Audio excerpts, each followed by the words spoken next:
match right now. Apologies for the slight delay. Looks like we have Mr. Nook opting for Toon Link against Dalton's Corrin. Now, Corrin, I think Corrin's one of those characters who really has not gotten that much love, especially on Twitter, though. If you've been paying attention to Shockwave, you know that this character can be a monster. Yeah, Good absolutely. lord. Now, I actually just I tuned into the last Shockwave and seen you do the thing, and I'm just like, wow, this Corrin.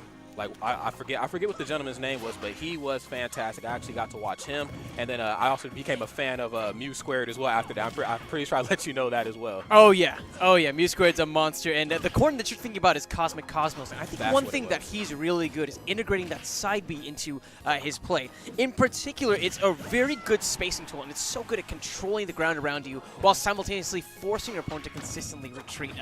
It's one of those things that I think a character with a lot of range has is it just gets you scared sometimes. But what we're seeing actually from Mr. Nook is that he's not really falling for it. If he retreats space, he's throwing out some active hitboxes via those projectiles, putting on the percentage, and right there we saw him close out that stock with an up air. Absolutely. Now this stock, or excuse me, not this stock, but this matchup is a strange one because when you think of in terms of physicalities, Corrin definitely has the reach advantage on Toon Link. And like you said, man, it's up to Toon Link. It is his duty to use his tools to his advantage. Now me, I main Link, and I actually dabble in Toon Link a little bit, you know, in various different Smash games, whether it be like PM and Brawl, especially Brawl too. Toon Link was very good in there.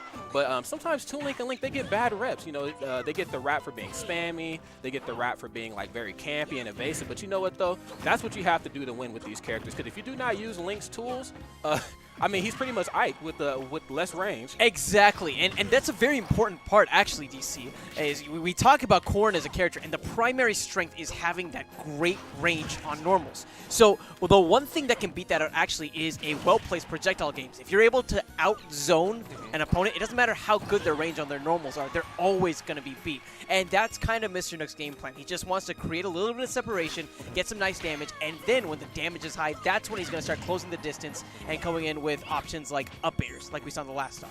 Absolutely. So right now we have his name is pronounced Dalton, if I'm not mistaken.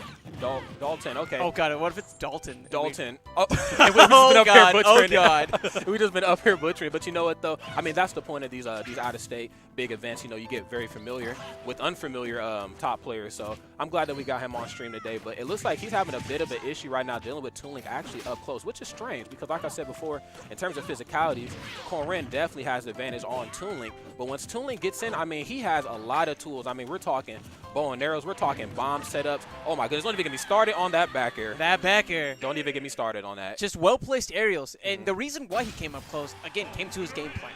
To create the separation for the first 100%, put on the damage with the projectiles, and then when they're at that kill percent, that's when he's going to go in. Because even if he loses most of the exchanges up close and personal, he needs the one victory to ensure he'd get the stock. Absolutely. Absolutely, I definitely agree with you. And again, ladies and gentlemen, this is Super Bit Wars 4, put together by Sunny's Game Lounge, Tourney Locator, Low Tier Legends, Alpharad TV. I mean, there's so many people who are responsible for this tournament today. Subway and Cricket too. I mean, come on. What are these sponsorships? Right, we esports up here, I guess, right? Because we're reaching out to everybody, man. But this is a wonderful experience. I've wanted a long time to work with this gentleman here. So, dude, thank you. Man. As Great always, working with you, man. Absolutely, man. We're going to do the dang thing today. But so, that was a wonderful game one, man. Right, game two. So, I got to think about Battlefield as like a really good pick here.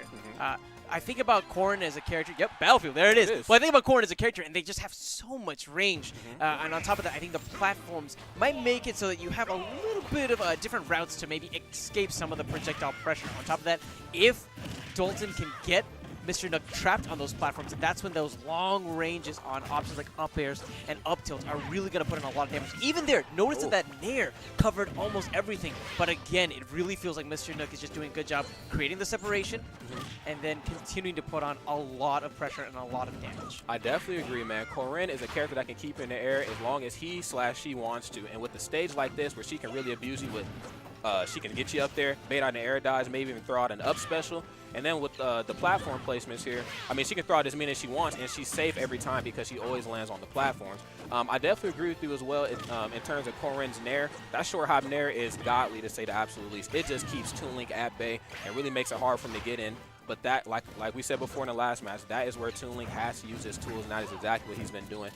Even as nasty as Corinne is in the air, Toon Link has a lot of good tools as well. And like we've seen with the last match, he took the game with a back air. I did not even expect that at all.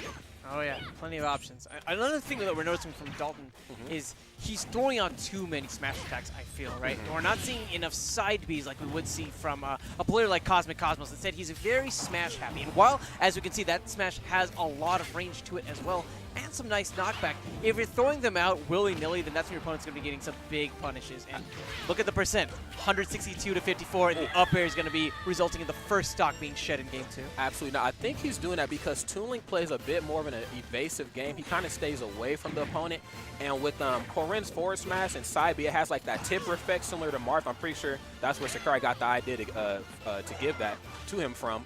And I think that's what he's trying to do. I think he figures, well, if you're going to keep empty hopping, if you're going to keep jumping in and out and kind of forward airing and then DIing backwards, I should be able to catch you sooner or later with one of my tipper attacks. So. Oh yeah, I could totally get that. I guess for me, the big thing is make it so that your opponent isn't scared of what you're doing, but what you can do more than anything else. Make them start to respect the range. And the way that you do that is not by throwing it out often, but by ensuring that every time you throw it out, you connect with it. Absolutely. And so far, Dalton's doing a good job. He has Mr. Nook trapped on that top platform and is able to get that up air. He's going to get that to that percentage where if he can get him airborne, I think an up air should be enough to get the KO, even with Battlefield's large ceiling. Absolutely. Now, this man uses Toon Link. You know, one thing I haven't seen at all, I haven't seen a back throw at all. Now, like, because, you know, now Ness obviously pound for pound has the best back throw in the game, Rage or not. But I'm pretty sure we can give Toon Link second place. I mean, he is, like, right there. And I have not seen any of that. Now, that could partially be due to the fact that, I mean, obviously, you know, she's not at a high enough percent. Also, the blast zones on Battlefield are just so immense, and it really makes it difficult for characters to have those usual kill go-to moves for them not to work here on this stage. The bomb actually coming in play there. Dalton eating up a little bit of extra percent as Mr. Nook approaches that percentage where he's going to be starting to lap Dalton.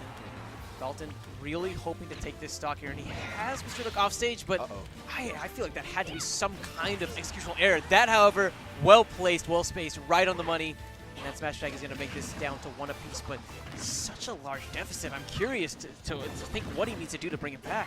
Absolutely. Now, the light at the end of Dalton's tunnel is definitely starting to fade. He is down, but he is far from out. I mean, luckily in Smash 4, Sakurai blessed us with that rage mechanic, so hopefully he can use that to his advantage. And here's that back air I was talking about, or excuse me, not back air, back row.